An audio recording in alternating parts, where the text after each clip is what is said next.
السلام علیکم ورحمۃ اللہ وبرکاتہ۔ سوشل میڈیا پر آپ لوگوں نے جامع مسجد اہل حدیث مشیر آباد کا مسئلہ، اختلافی مسئلہ دیکھا ہوگا۔ جماعت کے بیچ میں اور مسجد کے کچھ ذمہ داران کے بیچ میں ایک جھگڑا چل رہا ہے۔ یہ کوئی نئی بات نہیں ہے، اس طرح کے جھگڑے ہماری اپنی سوسائٹی، ہمارے اپنے معاشرے میں کئی مرتبہ ہو چکے ہیں۔ انہی چیزوں کو دیکھنے کے بعد میں، مدارس مساجد کے جھگڑے دیکھنے کے بعد میں، کہ جہاں کہیں پر بھی مال آتا ہے وہاں پر جھگڑوں کا ہونا ایک فطری بات ہے۔ یعنی جھگڑے ہوں گے، اگر اس کے اندر نظم و ضبط نہیں ہوگا تو جھگڑے تو ہو کر رہیں گے۔ تو ہمارے اپنے معاشرے میں بھی اس طرح کے کئی جھگڑے ہوئے تھے، ہوتے رہتے ہیں، اور سارے حیدرآباد میں مساجد مدارس کے لیے پیسے کا مسئلہ جب آتا ہے تو جھگڑے، یا پھر اسی طریقے سے سوسائٹی کے لیے جھگڑے، یا صدر وغیرہ یا انتخابات کے لیے جھگڑے، یہ کوئی نئی بات نہیں ہے۔ لیکن ان تمام جھگڑوں کے پیچھے جو اہم وجہ ہوتی ہے وہ ہوتا ہے مال، وہ ہوتا ہے پیسہ۔ ہماری اپنی سوسائٹی میں یہ چیزیں کئی مرتبہ ہوئی تھی۔ ہمارے اپنے قریب میں عیدگاہ کی زمین خریدنے کے لیے، 3-4 ایکڑ زمین خریدنے کے لیے، کئی سال پہلے کی بات ہے جو آپ کو سنا رہا ہوں، 3-4 ایکڑ زمین خریدنے کے لیے چندے کیے گئے، کئی سال پیسے جمع کیے گئے، اور اس کے بعد میں اس زمین کو نہیں خریدا گیا، حساب و کتاب بھی نہیں دیا گیا۔ آج تو وہاں پر ایک بستی آباد ہو چکی ہے، سارے مکانات تعمیر ہو بھی چکے ہیں۔ ہماری اپنی سوسائٹی میں جب مساجد کی تعمیرات کا سلسلہ چل رہا تھا اور لوگ دل کھول کر مساجد کے لیے تعاون دے رہے تھے، مدارس کی تعمیرات کا سلسلہ چل رہا تھا، اس موقع پر ہی میں نے ان باتوں کو بھانپ لیا تھا اور چھوٹے موٹے اختلافات کو دیکھ لیا تھا، اور یہ دیکھا کہ کسی نے مدرسہ تعاون کے ذریعے، لوگوں کی امداد کے ذریعے مدرسہ قائم کیا ہے۔ کسی نے 1 گز زمین دلا دی، کسی نے 2 گز زمین دلا دی، کسی نے سیمنٹ دلوا دی، کسی نے اسٹیل دلوا دیا، وغیرہ وغیرہ۔ اس طریقے سے ایک مدرسہ تعمیر ہوتا ہے، اور مدرسہ تعمیر ہونے کے بعد میں ایک شخص کی وہ ذاتی اپنی ملکیت بن جاتا ہے، اور وہ کسی کو حساب و کتاب بھی نہیں دیتا، اور وہ مدرسہ بھی اس طریقے کا مدرسہ ہو جاتا ہے، لاکھوں کروڑوں کی بلڈنگ تو ہے، لیکن اس میں طلباء کی تعداد پر اگر نظر ڈالیں گے تو 20، 25، 30، 50 سے زیادہ طلباء اس مدرسے کے اندر نہیں ملیں گے۔ نہ اس مدرسے کا لوگوں کو حساب و کتاب دیا جاتا ہے، نہ کچھ نہ کیا، بس اپنی ذاتی ملکیت ہو جاتا ہے۔ اور اس کے بعد میں یہ تک دیکھنے میں آیا ہے کہ لوگوں کے تعاون سے جو مدرسے تعمیر کیے گئے، ان مدارس کو اپنی ذاتی پراپرٹی بنانے کے بعد میں بیچ دیا گیا، اور یہی مدارس کو جب باہر سے پیسہ آنا شروع ہوا، لوگوں کا تعاون شروع ہوا، تو اس کے بعد میں جب بیجا پیسہ ان کے پاس آ چکا تو ان کی زندگی کے اندر تبدیلی پر تبدیلی آتی چلی گئی۔ کوئی 4 شادی، 3 شادی، بہترین مکانات پر مکانات، بہترین قیمتی کاریں، یعنی ایک لگژری لائف وہ اختیار کرتا چلا جا رہا ہے۔ لوگوں نے امداد کی، لوگوں نے یہ سمجھا کہ توحید کا کام ہو رہا ہے، دین کا کام ہو رہا ہے، لوگوں نے مدد کرنا شروع کر دی، اور اسی طریقے سے مساجد کا بھی مسئلہ چلتا چلا، مساجد کا مسئلہ بھی چلا کہ مساجد کثرت کے ساتھ تعمیرات کا سلسلہ مساجد کا شروع ہوا۔ تو اس موقع پر بھی میں نے کئی مرتبہ یہ باتیں لوگوں کے سامنے رکھی کہ مسجد کے صدر کے ہاتھ میں پیسہ نہ دیں، ایک نظم ضبط، ایک سسٹم فالو کرے، ایک سسٹم قائم کرے، اس سسٹم کے تحت ہم کام کرنا شروع کریں۔ وہ سسٹم کیا تھا؟ جو اللہ کے نبی صلی اللہ علیہ وسلم نے مکہ سے مدینہ ہجرت کرنے کے بعد میں مسجد نبوی کی تعمیر کے ساتھ ایک کمرہ تعمیر کیا، اس کمرے کا نام رکھا بیت المال، بیت مال المسلمین رکھا۔ اب جو بھی مال آتا وہ بیت المال میں جمع ہوتا، اللہ کے نبی صلی اللہ علیہ وسلم کے پاس بھی جمع نہیں ہوتا۔ اسی بیت المال سے مساجد، مدارس، کسی کی تنخواہ دینا ہے، یہ ساری چیزیں، اخراجات کا جو بھی ذمہ داری ہوتی اس بیت المال کے ذریعے ادا کی جاتی۔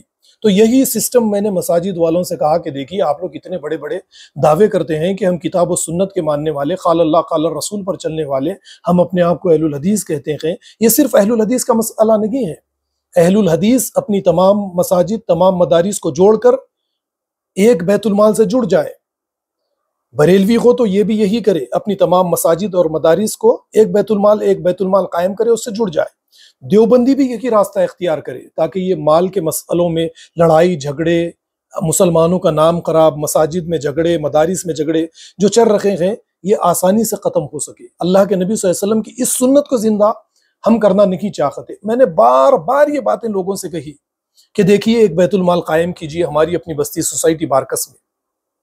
اہل الحدیث کے لوگ اپنی تمام مساجد کو بیت المال سے جوڑ دے، اور کوئی شخص بھی یہاں سے یا باہر سے یا خلیج سے یا کہیں سے بھی دنیا کے کسی بھی حصے سے 1 روپیہ روانہ کرتا ہے مسجد کے لیے، مدرسے کے لیے، تو وہ مسجد اور مدرسے کے نام سے بیت المال میں آئے، کسی کے اکاؤنٹ میں نہ آئے۔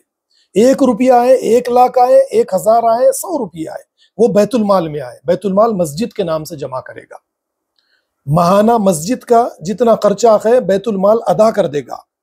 اگر کچھ زیادہ رقم بیت المال میں مسجد کے نام سے جمع ہو جائے، دوسری مسجد میں امام اور مؤذن کی تنخواہ نہیں نکلتی، اس مال کو وہ مؤذن اور امام کی تنخواہ کے لیے، دوسرے اخراجات کے لیے خرچ کرے گا۔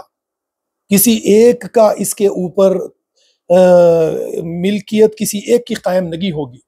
جب مسجدیں ایک جماعت کی ہیں تو ساری مسجدیں، پہلی چیز تو مسجدیں اللہ کا گھر ہے، تو ساری مسجدیں ایک بیت المال کے تحت ہونی چاہیے، سارے مدارس ایک بیت المال کے تحت ہونے چاہیے۔ لیکن ایسا نہیں، اب مدارس کے نام پر جو پیسے آتے چلے گئے، لوگوں نے تعاون کیا، امداد کی، مدد کے ذریعے مدارس کا بھی تعمیرات کا ایک سلسلہ شروع ہوا۔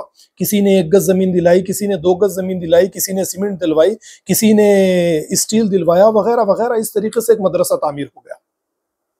مدرسہ تعمیر ہونے کے بعد میں وہ تعاون گیا، وہ امداد گئی، وہ ساری چیزیں چلی گئی۔ لوگوں نے جو امداد کر کے بنیاد رکھ کر ایک مدرسے کی عمارت کھڑی کی، وہ ساری چیزوں کو صدر بننے کے بعد جو صدر بنتا ہے، جو مالک بنتا ہے، وہ ساری چیزوں کو بھلا دیتا ہے، پیپرز اپنے نام پر کرتا ہے، خود مالک بن جاتا ہے، مدرسے کا خود دعوے دار ہو جاتا ہے۔ اور مدرسے کے نام پر جب چندے آنا، تعاون ہونا شروع ہوتا ہے، تو دیکھتے ہی دیکھتے 1 شادی، 2 شادی، 3 شادی، 4 شادی، 4 بیویاں رکھتا ہے، اور بیویوں کو ایک دو کو طلاق دیتا ہے، پھر دوسری تیسری کرتا ہے۔ مکانات پر مکانات، لگژری لائف شروع ہو جاتی ہے اس کی، گاڑیاں، قیمتی گاڑیاں خریدنا شروع کرتا ہے۔ یہی حالات مساجد کے صدروں کے، یہی حالات ہے۔ یہ ساری چیزیں دیکھ کر میں نے یہ کہا تھا کہ بیت المال قائم کر دیا جائے، کسی کے اکاؤنٹ میں، کسی صدر و مسجد کا رہے یا مدرسے کا رہے، اس کے اکاؤنٹ میں پیسے نہ جائے۔ نبی کریم صلی اللہ علیہ وسلم کی اس سنت کو زندہ کر کے دکھائیں کہ آپ کتنے اہل الحدیث ہے، بریلوی ہے، دیوبندی ہے، ثابت کریں۔ آپ لوگ اللہ کے رسول سے محبت کرنے کے دعوے کرتے ہیں، اطاعت کرنے کے دعوے کرتے ہیں، تو مال میں بھی اطاعت کیجئے۔ مال آج سب سے بڑا الہ، سب سے بڑا بت بن چکا ہے، جس کی پوجا کی جا رہی ہے۔ یہ مال کی سنت بیت المال قائم کرنے کے لیے کوئی تیار نہیں ہے، کوئی دستبردار ہونے کے لیے تیار نہیں ہے کہ وہ بیت المال میں پیسے ڈلوائے اور اپنے آپ کو اس چیز سے روک لے۔ صرف یہ صدر بنا رکھے انتظامی امور کے لیے، یہ صدر بنا رہے مسجد یا مدرسے کا، لیکن مال اس کے یہاں پر نہ آئے۔ جب یہ طریقہ اختیار کریں گے، مال بیت المال میں آئے گا، حساب و کتاب ہوگا ہر ماہانہ۔ بیت المال میں جو رقم بچے گی مدرسے کی، سمجھیے خرچ اس کا 50,000 1 لاکھ ہے، اگر 10 لاکھ آ جائے، 5 لاکھ آ جائیں، تو بیت المال 1 لاکھ مدرسے پر خرچ کر کے 4 لاکھ، 5 لاکھ، 9 لاکھ روک کر رکھے گا، اور اس کے بعد میں لوگوں پر نظر ڈالے گا، یتیموں پر، بیواؤں پر، مسکینوں پر، مسافروں پر، قرض داروں پر نظر ڈالے گا، ان کی امداد کرے گا، ان کی مدد کرے گا، معاشی مسائل حل کرے گا، تعلیمی مسائل حل کرے گا۔ نہیں صرف مسجد ہے، مدرسہ ہے۔ اب مسلمانوں کے لیے ثواب حاصل کرنے کے لیے 2 ہی کام باقی ہے، ایک مسجد کو چندہ دینا، دوسرا مدرسے کو چندہ دینا۔ مسجد عالیشان بن چکی ہے تو اس کی توسیع پر توسیع ہوتے رہنا، مدرسہ عالیشان ہے، مدرسے میں تعلیم کوئی معیاری تعلیم نہیں ہے، لیکن پھر بھی اس کا فرنیچر بہترین ہے، اس کی عمارت عالیشان ہے، اب اس کے اوپر امت کا پیسہ خرچ ہوتے رہنا، اور مدرسے کے صدر صاحب کی زندگی بہترین سے بہترین بنتی چلی جانا۔ ایسا ہرگز نہیں ہو سکتا۔ اللہ کے نبی صلی اللہ علیہ وسلم مکہ سے مدینہ ہجرت کیے تو مسجد نبوی کی تعمیر کے ساتھ ایک کمرہ بنائے جس کا نام رکھا گیا بیت مال المسلمین۔ اور اسی بیت المال سے سارے مساجد کو، سارے مدارس کو وہ صفہ کی شکل میں رکھے، وہ کسی بھی شکل میں رکھے، سارے مساجد اور مدارس کو اور سارے صحابہ کرام کو اسی بیت المال سے جوڑ دیا گیا۔ یہی بیت المال سے خلفائے راشدین کو تنخواہ جاتی، یہی بیت المال سے بیواؤں کا، یتیموں کا، مسکینوں کا، مساجد کا، مدارس کا سسٹم چلتا۔ یہ سنت زندہ کرنے کے لیے کوئی تیار نہیں ہے۔ ہر صدر اپنے طور پہ کسی سے چندے لیتا ہے، علماء چندے لیتے ہیں، دعات چندے لیتے ہیں دعوت کے نام پر، جبکہ آپ قرآن دیکھیں گے تمام کے تمام پیغمبروں کے بارے میں آپ اٹھا کر دیکھیں، سب یہی کہتے ہیں کہ ہم اے میری قوم کے لوگوں، ہم یہ دعوت و تبلیغ رات اور دن جو تمہارے پیچھے دعوت و تبلیغ کے کام کاج میں لگا رکھے ہیں، اس پر تم سے کوئی پیسہ نہیں مانگتے۔ ان اجریہ الا علی اللہ، ہماری اجرت اللہ کے پاس ہے، ہم تم سے کوئی چندہ نہیں مانگتے اس پر۔ تو یہ چندے کا سسٹم، یہ تعاون کا سسٹم، اور یہ چندہ اور تعاون کے بعد میں یہ لگژری لائف جو اختیار کی ہے لوگوں نے، اس سسٹم کو توڑنے کے لیے ضروری ہے کہ بیت المال قائم کیا جائے اور سب کے سب کو، سارے مساجد اور مدارس کو بیت المال سے جوڑ دیا جائے۔ وہ مدارس بریلوی رہے تو بریلوی بیت المال سے جڑ جائیں، دیوبندی رہے تو دیوبندی بیت المال سے جڑ جائے، اہل الحدیث رہے تو اہل الحدیث بیت المال سے جڑ جائے، تاکہ یہ لڑائی اور جھگڑے ختم تو ہو سکے۔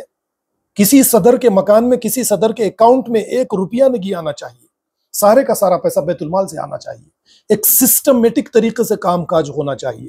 اہل الحدیث کے تمام مدارس ایک بیت المال سے جڑ جائیں، دیوبندیوں کے تمام مدارس مساجد ایک بیت المال سے، اور اسی طریقے سے بریلویوں کے بھی تمام مساجد اور مدارس ایک بیت المال قائم کرے، ایک بیت المال سے جڑ جائیں۔ جیسے ہماری سوسائٹی میں جتنی مساجد ہیں اہل الحدیث کی، وہ ایک بیت المال سے جڑ جائے۔ میں نے کئی مرتبہ یہ باتیں لوگوں کے سامنے رکھی۔ ایک مدرسے کے ذمہ دار سے میری بات چیت ہوئی اور اس سے کہا کہ دیکھیے آپ کتاب و سنت کا کام کر رہے ہیں، لہٰذا آپ بیت المال قائم کیجئے، قائم کرنے کے لیے لوگوں کو دعوت دیجئے اور اپنا مدرسہ اس بیت المال سے جوڑیے، کیونکہ آپ اس مدرسے کے اونر ہرگز نہیں بن سکتے، کیونکہ اس مدرسے کی تعمیر میں تعاون میں نے بھی کیا ہے۔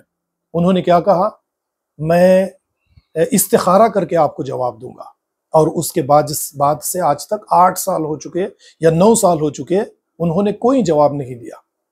3 شادیاں تو کر چکے وہ صاحب، اب 4تھی عورت کی تلاش میں ہے، 4تھی شادی کرنے کی تیاری ان کی چل رہی ہے۔